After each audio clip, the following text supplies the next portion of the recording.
Thank you, Madam Chair. I should first like to thank the organizers of this series, Jeannie Theo Harris and Kamosi Woodard. These are two of the most generous and giving scholars that I have encountered in more than 30 years in this business. This is often the world of scholarship, and particularly the world of academic scholarship, is often a very dog-eat-dog one, and indeed it is refreshing to encounter people like Jeannie and Kamosi. And they've been at this, of course, for very many years. My function this evening is that of curtain raiser, and so I won't be long. But I want to say a few words about Patrice Lumumba, but let me make a few points of introduction before I do so. Now, the struggle for black liberation in the modern world, pretty much like the fact of black oppression in the modern world, historically has formed a single whole. That is the whole foundation on which the black radical international tradition is founded. Across time, these transnational linkages between black liberation struggles have assumed various forms and assume various names, among them, of course, Pan-Negroism, Pan-Africanism, and Black internationalism. And across the decades and centuries, various events have served to illustrate these black international linkages. They include, for instance, the US and Haitian revolutions, anti-slavery, Garveyism, communism, anti-colonialism, and so forth. Excuse me. What I wish to do in brief this evening, though, is to sketch a specific event that illustrate these linkages that form black internationalism, and that event would be the death of Patrice Lumumba. Now, Lumumba first appeared on the stage of black internationalism in 1958. The event was the All-African People's Conference, convened in newly independent Ghana at the end of 1958. The All-African People's Conference was the first major Pan-African meeting to be convened on the African continent. It was also the largest gathering of continental African freedom fighters up to that point. And amid the hubbub, there he was, Patrice Lumumba. Now, Lumumba's appearance at the All-African People's Conference was quite accidental. Mohamed Babu, the Zanzibari revolutionary, used to tell a story about Lumumba's appearance. And perhaps the story is somewhat apocryphal, but it's worth repeating anyway here in brief. As Babu told it, a plane carrying East African freedom fighters, including Babu himself, landed for refueling at the then Belgian colonial capital of Leopoldville, now called Kinshasa. When the plane took off again, Lumumba was on board, heading for Ghana on the All-African People's Conference, an event that he had only heard about a few hours earlier. Among those with whom Lumumba would have rubbed shoulders at the All-African People's Conference was Frantz Fanon, who was also making his own debut on the stage of Pan-Africanism, and who in less than 2 years' time would write a passionate review, a passionate eulogy, I should say, about the martyred Lumumba.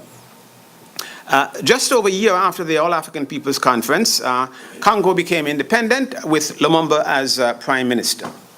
Lumumba, his admirers like to say, could not be bought because he was already sold to Africa and sold to Congo. Now, US President Dwight Eisenhower was most displeased by the fact that Lumumba's Congo was not for sale. Eisenhower is reported to have said, and I quote, "I wish Lumumba would fall into a river of crocodiles." Now, Lumumba remained prime minister for all of 12 weeks, and yet Eisenhower's wish remained unfulfilled. Lumumba still had not fallen into that crocodile-filled river. So the US government conspired, and I do mean conspired, with Belgium to remove Lumumba by other means. They murdered him. After secretly burying Lumumba's remains, the executioners began to fret. What if the grave was discovered and became a rallying point for Lumumba's supporters? And so to preclude such an outcome, Lumumba's body was dug up, cut up with saw, and placed in a barrel of sulfuric acid. Partway through the macabre deed, the acid ran out, and so the executioners turned next to fire, though not of the kind that James Baldwin had in mind. They literally burned the rest of Lumumba's remains. Not even his skull and teeth were spared. They were ground up and scattered to the wind. It was indeed as if Lumumba had fallen into a river full of crocodiles. Except Lumumba did indeed eventually find a grave. He lived on in the hearts of freedom lovers everywhere, especially in the black world. Ghana's Kwame Nkrumah, who had set the stage for Lumumba's appearance on the Pan-African venue, was aghast by his murder. Nkrumah consequently became more militantly anti-imperialist, setting the stage for Nkrumah's eventual overthrow in a US-British-backed military coup. Protesters repaired to the United Nations to denounce Lumumba's murder. Prominent among the protesters were members of the Cultural Association for Women of African Heritage, a group founded in part, one of the founders of the group was Abbey Lincoln. Robert F. Williams, hero of armed self-defense, about which we will hear more in due course. Robert F. Williams, hero of armed self-defense in lynch-prone and rape-prone Dixie. And the point bears emphasizing that these two, lynch and rape, were always firm allies. Robert Williams announced that Lumumba had been lynched. Not to be outdone, the great Pan-African historian, who was also allied with Robert Williams, pronounced that Lumumba was, and I quote, "the greatest black man who ever walked the African continent." That same historian, Malcolm X, also joined the Lumumba protests. Lumumba's murder, in fact, serving as a sort of key event in helping to pry Malcolm away from the quietism of the Nation of Islam.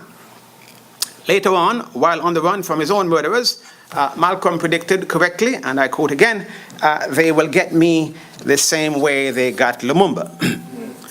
When finally they got Malcolm, Martin Luther King would write an obituary linking the two, Lumumba and Malcolm.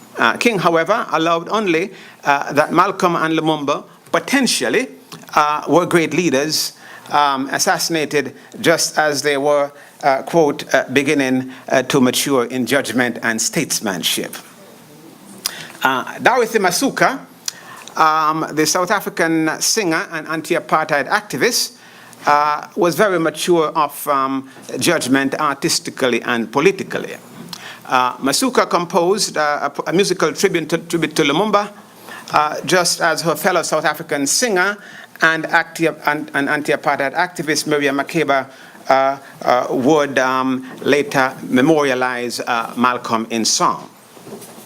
It only remained for that magnificent Pan-African poet of life and protest, Langston Hughes, to eulogize and elegize Lumumba. And I quote by way of conclusion Langston Hughes's poetic tribute to Lumumba. Lumumba was black. His blood was red, and for being a man, they killed him dead.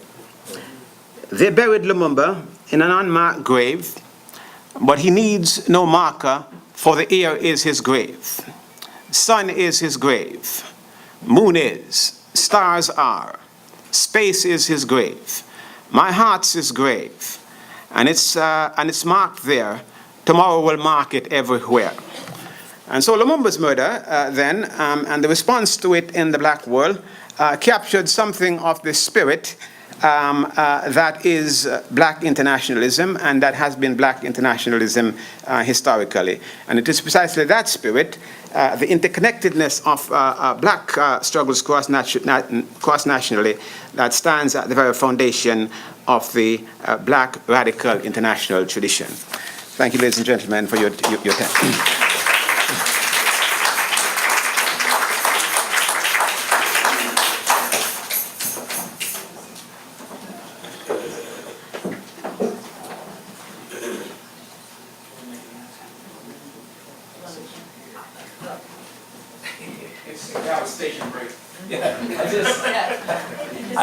I haven't had as many opportunities this semester to be with you. I was here, I think, briefly last time, but I just want to say welcome to the Schomburg.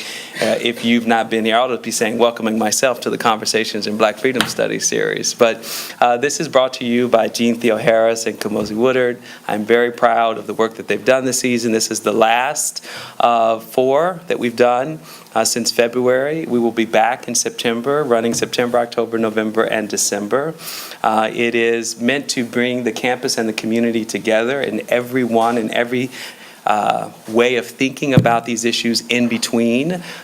So again, if you've been here before, you know how it works. If you've not, they have been curating scholars and writers to come to the Schomburg from around the country to talk about work that they've done, either new work or work that continues to be relevant to these conversations about Black freedom studies, and to, after a series of sort of presentations, to be in conversation with you, the audience, as people who live the history, as people who study it on your own terms, as for those who happen to be graduate students or other faculty, for those who live in this community, who walk the same streets as some of the people talked about, or people just curious about the past and the subject matter and just want to be engaged. So that's what it's about. Thank you for being here. Thank you for supporting the Schomburg. Please come back in the fall.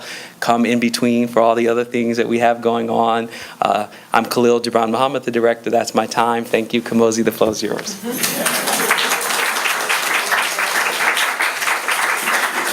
My next presentation will be Robyn Spencer, who can autograph your copies of either Groundwork or From True Science to Tupac. She's got a chapter in each one. Okay, good afternoon, everyone.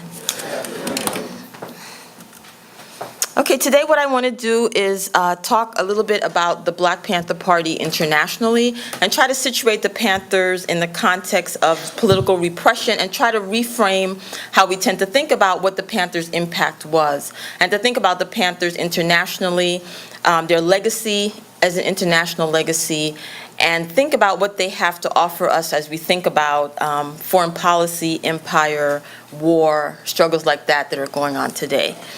So I first want to start by thanking the organizers. It's been such a pleasure to attend several of these talks. It's really brought out many, many new ideas.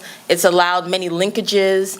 People in the room feel like old friends. We see them from other talks. We get a sense of their backstory and history, and it's always a pleasure to have not just leading scholars here, but people who were participants in the movements that we're discussing.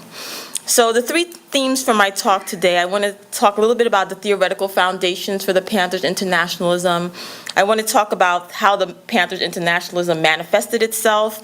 So thinking about internationalism as self-defense from political repression, thinking about asylum, thinking about global solidarity, thinking about lived internationalism and the building of diaspora and what that meant to the Panthers as they moved and operated internationally, as well as the international manifestations of the Panthers' influence. What did the Panthers symbol mean to oppressed peoples around the world? To what extent did they look to the Panthers as a model to sort of copy, to model themselves after, and to bring their local struggles to another level and to a more international platform, as well as to be thinking about the contemporary implications of all of this. What are the theoretical connections between African American communities today and the question of global justice? The world is very different in 2013 than it was in the time period that I'm talking about, the 60s and 70s, yet many things still feel the same. The faces of empire and militarism in the US now come in blackface to us. And the question is, to what extent can we learn from the lessons of the past as we sort of face and confront empire, repression, drone strikes, endless wars today? So that's sort of our goal. And I have a few images that I'll share as we go along. So the Black Panther Party really had a radical internationalist idea. They talked about anti-colonialism, they talked in terms of third world solidarity, and they talked a lot about opposing US imperialism. This was connected directly to their domestic understandings of how racism worked in the context of the US.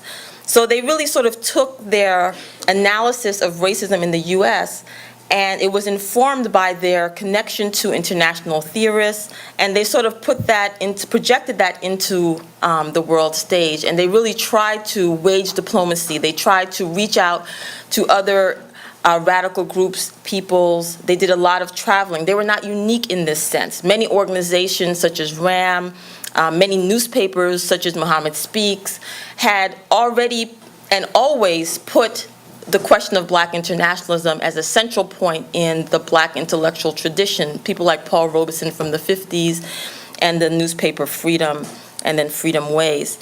But the Panthers in many ways were able to actualize that. They occurred at a particular historical moment, and they really felt like they were emerging at a time where, as Huey Newton said, quote, "the people of the world are making their final bid for full and complete freedom," end quote. For them, the world had the possibility of being remade at that time, and they had an analysis of how to do that. So the Panthers were founded in the context of the movement against the Vietnam War, and they really connected to the theoretical analysis of policing that was going on in communities of color in the United States, and the US as kind of a global policeman, right? So they talked about cops out of Vietnam, right? And then cops out of the ghetto, really trying to make that theoretical connection very, very real. That the face of militarism and repression and brutality that they were facing in their communities locally in the United States in urban areas was the same thing that people of color were facing around the world at the hands of the US military. So they really tried to make that connection real. They were a central part of the movement against the Vietnam War, but they distinguished themselves. They didn't talk a lot about peace. The goal was not peace, right? The goal was justice. The goal was transformation. They wanted to offer support to the Vietnamese and others in their fight against US imperialism. And in this project, they joined with radical whites and other peoples of color. Right, so they represented this message in many different ways. This is just a page from the Black Panther newspaper, a cartoon drawn by their infamous cartoonist and political analyst Emory Douglas, and it speaks for itself, right? The idea of US imperialism sending Black troops into the world to do its dirty deeds. And the idea that those troops should really be fighting the true enemy, right? Turning on Uncle Sam, which was represented as a pig, which is what they called the local police forces. So they really tried to make all of those connections very, very real. This is another image that I'd like to share as well, which sort of speaks to the larger connections they're trying to make. So cops out of the ghetto, Latin America, Asia, Africa. It was not a race-based analysis. It wasn't just for people of African descent, but they saw an international world where the people at the bottom economically were the ones who were being squeezed the hardest by the forces of American empire. Now they moved not just in the realm of theory and political propaganda, right, and visual imagery, but they also moved in many policy directions with this. So I'd like to show this image of the Panthers sort of at the UN, at the United Nations. People in the organization, they traveled abroad. They made political alliances and connections, and they leveraged these connections when the repression of the FBI and COINTELPRO and local police department turned up the heat on the Panthers internationally. Again, they were not alone. There's really a lot of exciting literature coming out about just all of the people who went internationally, who traveled, right? We were going to be hearing about Islanda Robyn. There's just so much new literature out just trying to make these connections, thinking about the world that these activists tried to bring together and the connection that they tried to make. So Eldridge Cleaver is someone I wanted to spend a few minutes talking about. He was a Panther leader. When he was facing an assault conviction, he fled the United States. He spent some time in Cuba. He moved on to Algeria, which didn't have any diplomatic ties to the U.S. Now, Kathleen Cleaver has also written about their time in Algeria and what that meant. But Cleaver's flight really opened a new phase in the Panthers' internationalism. They created an international section in Algeria. Many other activists joined him there. He did a lot of traveling. And from Algeria, the Panthers' international base really, really flourished. They traveled to North Korea. They traveled to many different parts of the world, and really trying to make these kinds of political connections real. And they were received as important leaders by the people of the world. So I think that's also important to note. They created an international section in their newspaper. So the newspaper became a place where you could turn to an international section and learn about what was going on in Israel, what was going on in Palestine, what was going on in Vietnam, what sort of theories were being put forward by the theorists that they looked to for guidance, whether it be Frantz Fanon, Amir Cabral. The international section really became a way for them to educate their readership about internationalism. And again, their newspaper was not alone. It joined many newspapers at the time which did this, but the Panther newspaper had such a wide coverage spread that they really kind of, I think, amplified the message in a particularly unique way. They also focused a lot about the situation in South Africa and apartheid. Now, the FBI did not fail to notice this, right? FBI observers followed Eldridge Cleaver. They noted that he, quote, maintains close contact with communist nations and Arab guerrillas. And they really focused on the Panthers' international impact in justifying the domestic repression that they were putting the Panthers under. And I think oftentimes that link is not understood.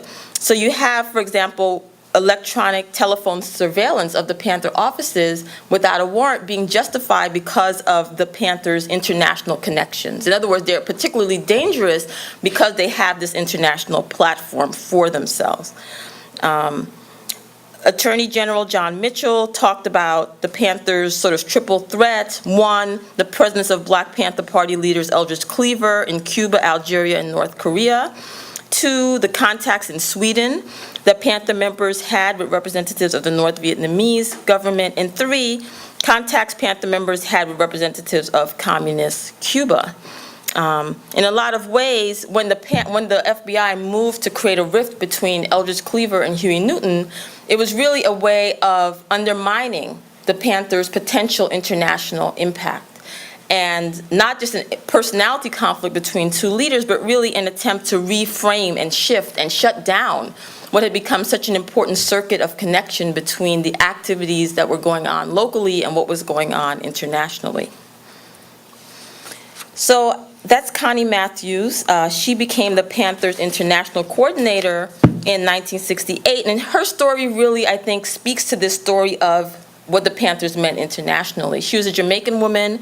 She was working for the United Nations in Copenhagen, and she became the leader of the Panthers as their international coordinator, having never been to the United States, right? So she understood Black power. She understood the socialism that the Panthers were preaching at the time through the lens of her own experience as a Jamaican woman and going through and seeing what she had seen during her time in Europe. She studied in England. She'd been part of student demonstrations there. And by the time she joined the Panthers, she really became someone who was, on the one hand, somewhat independent from the daily ins and outs of party membership. But on the other hand, it's amazing that this young woman, she was only 25 years old at the time, really became sort of the face of the Panthers in these Scandinavian countries. So she organized rallies, she placed articles in newspapers, she organized protests at the United Nations in Sweden, she spoke to journalists in places like Denmark as well, and she worked with African-American exiles, especially soldiers who had gone AWOL during the Vietnam War. She served as a key connecting point for them. She was also a flashpoint for the Panthers' repression from the FBI.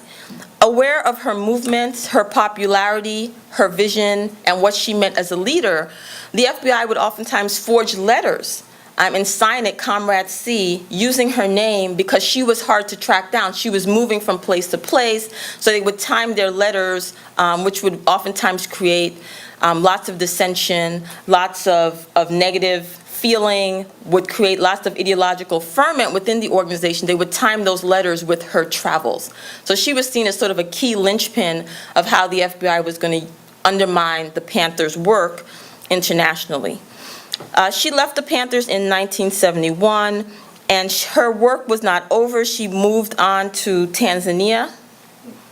She moved then to Lusaka, Zambia, which was at the time a key place where a lot of anti-apartheid activism was going on.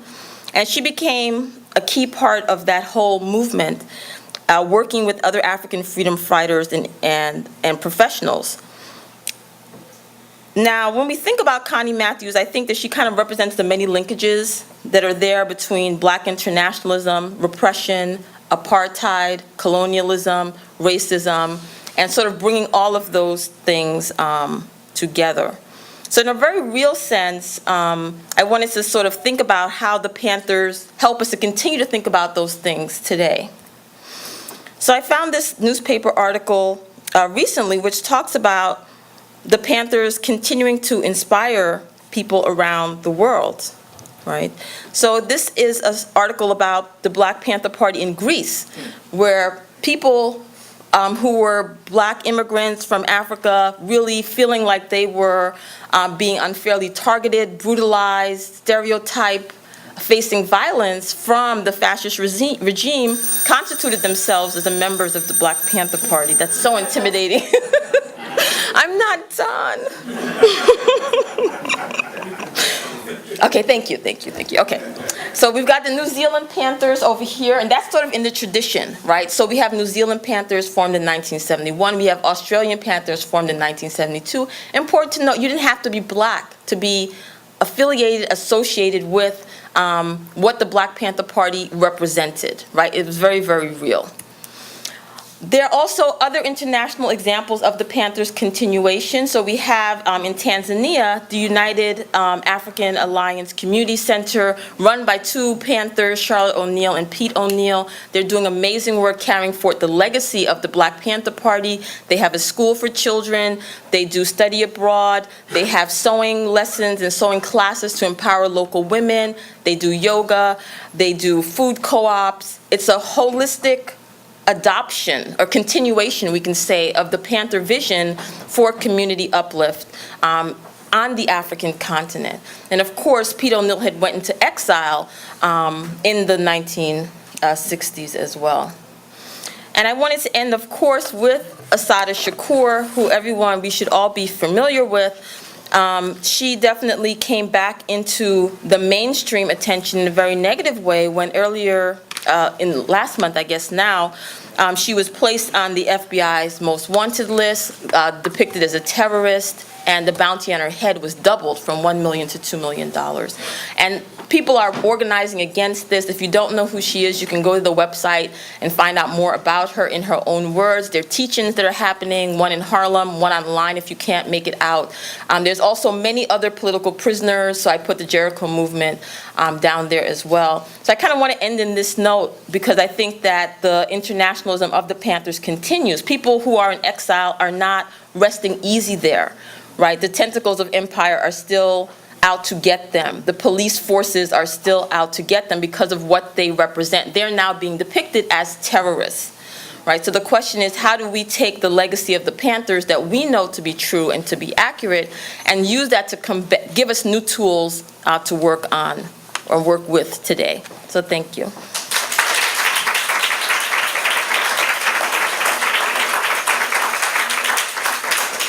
first speaker will be Akinyele Umoja. Come all the way from Atlanta, Georgia.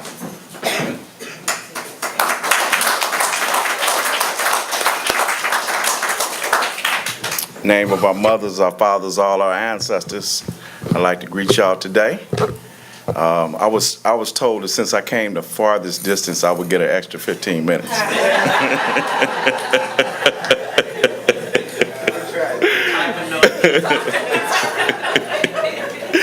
Oh. It's good to be here. It's always good to be in the historic Harlem. A little intimidating because I know a lot of OGs are out in the audience and people who could tell me a lot more information about what I'm talking about tonight. I decided to look at another aspect of the Black Power movement and internationalism, and that was the Revolutionary Action movement. And what I look at is what were their influences? What was the generation that come before the Revolutionary Action movement? How many people heard the Revolutionary Action movement around? Okay, I'm in Harlem, so if I was in Georgia, about 3 people would have raised their hands. So. But I would also like to thank the powerful Kamosi Woodard, who's always been an example and a person who's encouraged me in my work, and like to thank Jean Theo Harris. I'm really excited about her book on Rosa Parks. I was kind of blown away to see her on Melissa Harris Perry's show. And my wife said after she saw that, man, Melissa Harris Perry is not going to be on the air too long, man. That was stuff like that.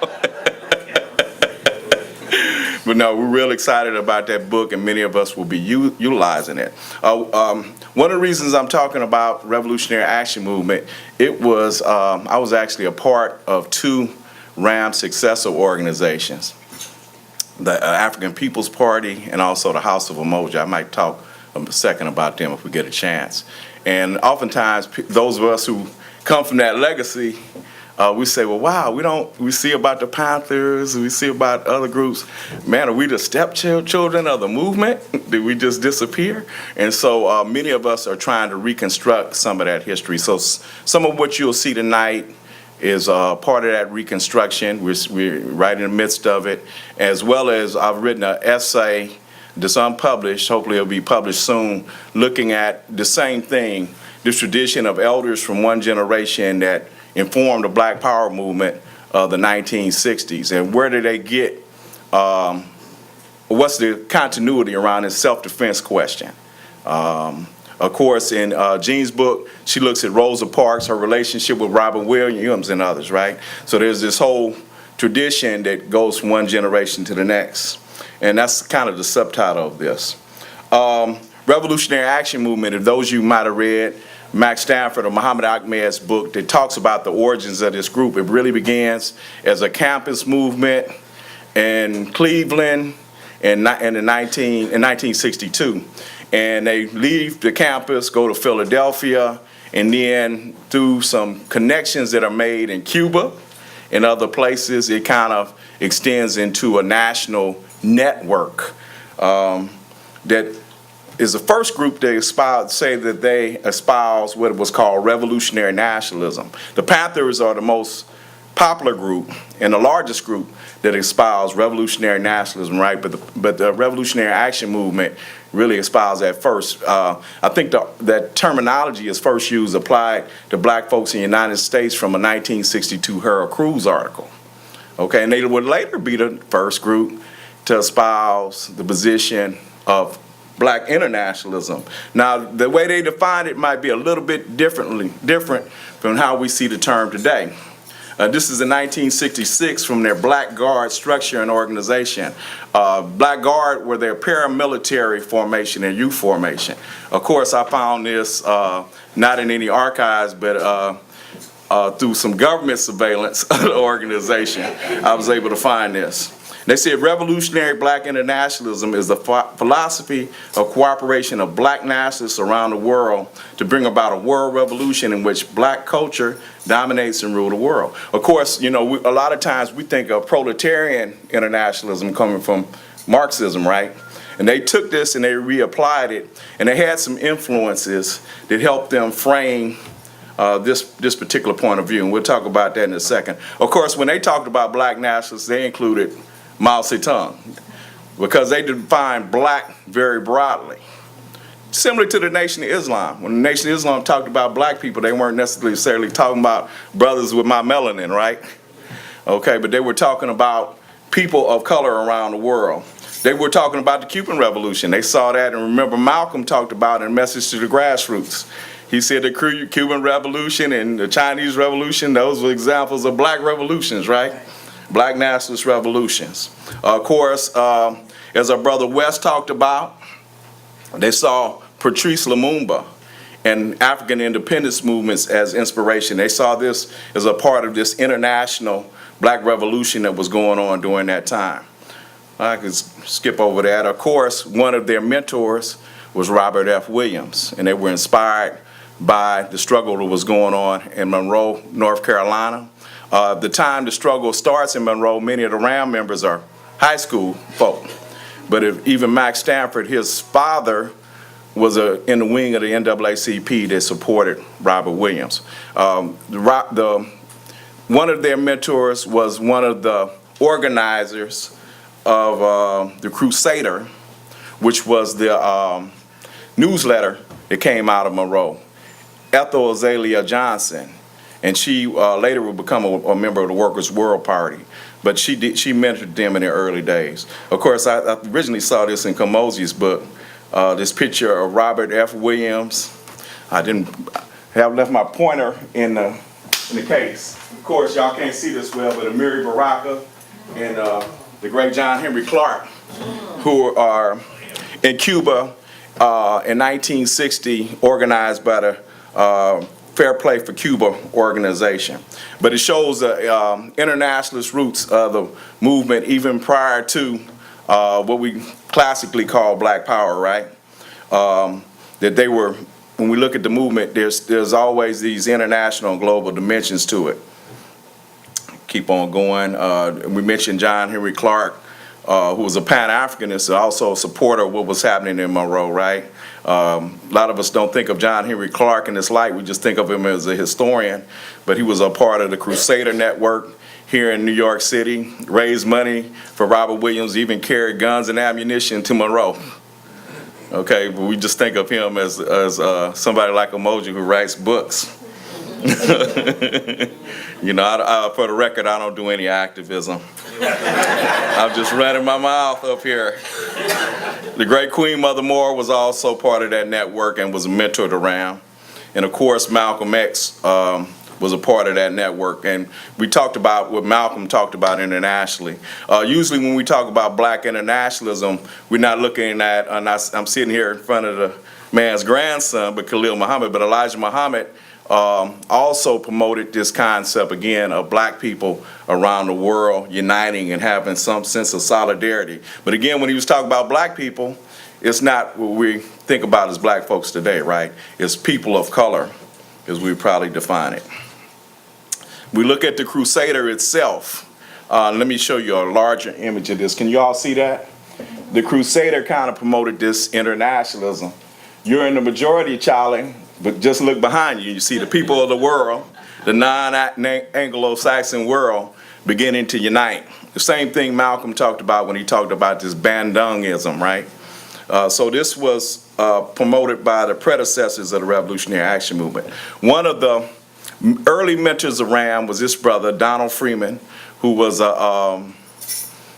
school teacher in Cleveland, an activist, had been a student activist before, was one of the black members of SDS, okay? But he kind of promoted this, bringing a left perspective to young black people who were nationalists at that time. And he helped bring this left perspective and this internationalist perspective to these young people, the necessity of an international revolution to defeat capitalism and racism in this country. Here's Max Stanford in 1963. This picture I was able to get from my book. He's at an NAACP convention promoting the concept of armed self-defense.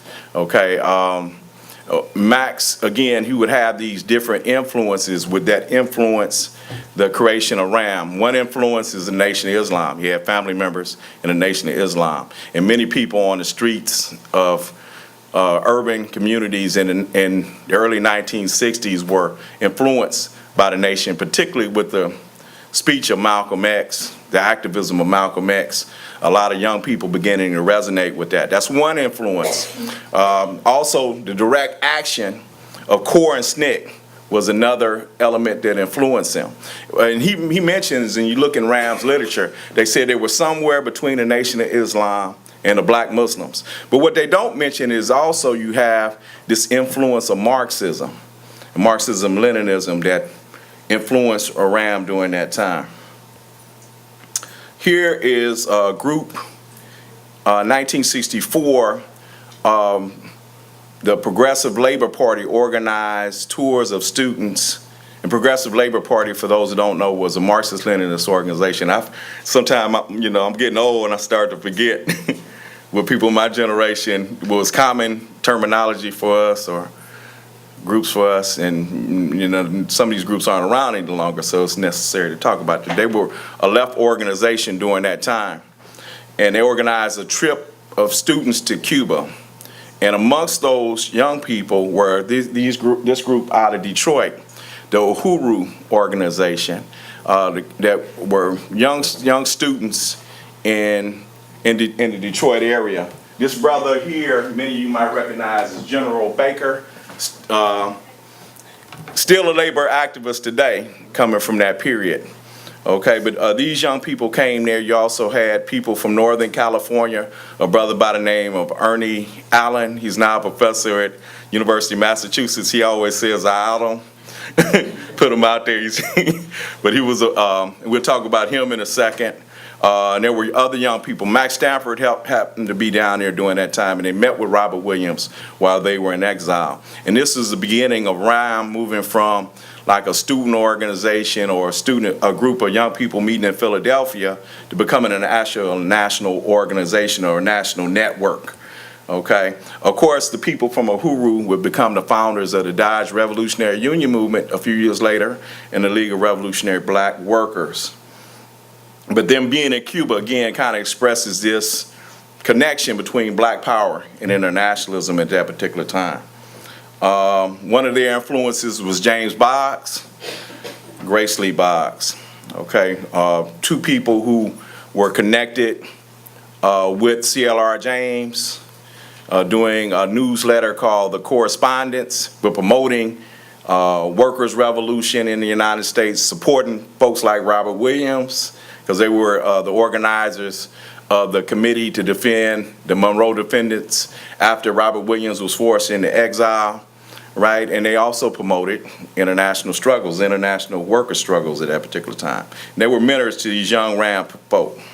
On the West Coast, the original mentor for the folks who would become RAM was this gentleman right here, Donald Warden. Donald Warden was a black nationalist lawyer, activist lawyer. He basically promoted black people getting their own economic development, promoted black people becoming aware of their history. And so he mentored a cadre of young people who went out on the street and began to agitate. One of these young folk you might have heard of, I think his name is today Maulana Karenga. Another young man was Bobby Seale, Huey Newton, but also there were two young men. One was Ernie Allen, another one was Kenneth Freeman, later to be known as Mamadou Lumumba. Around 64, many of the young people kind of broke from Donald Wharton and formed their own groups. They kind of moved to the left of Wharton.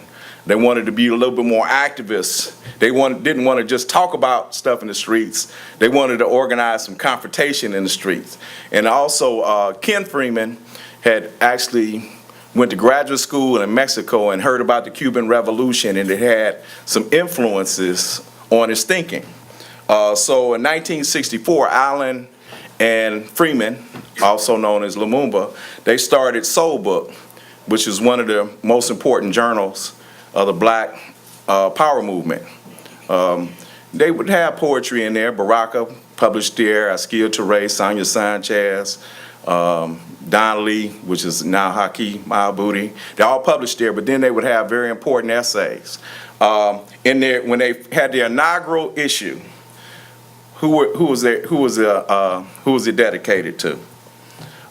Two Cameroonian martyrs, Robyn Nyombe and Felix Moumier. I believe that's how you pronounce it. I've always seen it in the book since I was 16, but I never learned how to pronounce it because I never had a teacher talk about it. I guess I better learn how to pronounce it. Huh? That's why we got Michael West in the house. Okay, so Michael West will school me on it. Okay, but I remember I get an extra 15. But I'm almost done. And then they talked about Michael Patrice Lumumba. That was another person Soul Book was dedicated to when it first came out.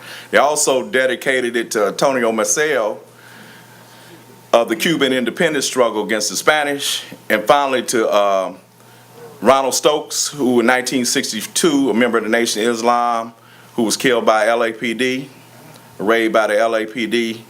And Malcolm went out there and, organized something terrible. He organized so much that Elijah Muhammad had to call him back home. Call him back, you better get your butt back to Harlem. Okay, and then finally Medgar Evers, who was killed in 1963, the year before. So again, you see right at the outset of Soul Book is making these international connections of the movement at that particular time. I'll stop right there. This is a picture of Mamadou Lumumba, who along with Ernie Allen, founded Soul Book. Of course, he's a mature man in this picture. He wasn't the 20-year-old who started the journal. And finally, Harry Haywood was one of their mentors. One of the essays they published was from Harry Haywood, who at that time had been kind of run out of the Communist Party USA, was living in exile in Mexico. And he and his wife, you see to your far left, Gwendolyn Midlow Hall, they wrote a couple of essays. They wrote a book, actually, a manuscript on the Black Liberation Movement, Toward Negro Freedom or something of that nature. It was never really published. And somehow they got a copy of it as Soul Book. It'd been circulating around in the movement, right? And so they published it. And so Harry Haywood and Gwendolyn Midlow Hall contacted them. They said, where'd you get our stuff? And why didn't you get our permission to publish this? But that started a relationship where they began to study with Ernie and Mamadou. And they would eventually, I mentioned I was a part of an organization called the House of Umoja, which was somewhat modeled after the African Blood Brotherhood that was started, that Harry Haywood was involved in before he was a member of the Communist Party. So I'll end there, but I just wanted to establish right from the outset, and with RAM, you can see these international connections, internationalist connections in the Black Power movement. Thank you.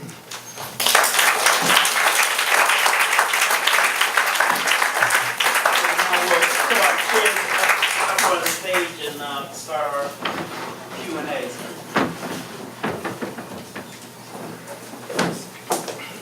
Should we be a little closer?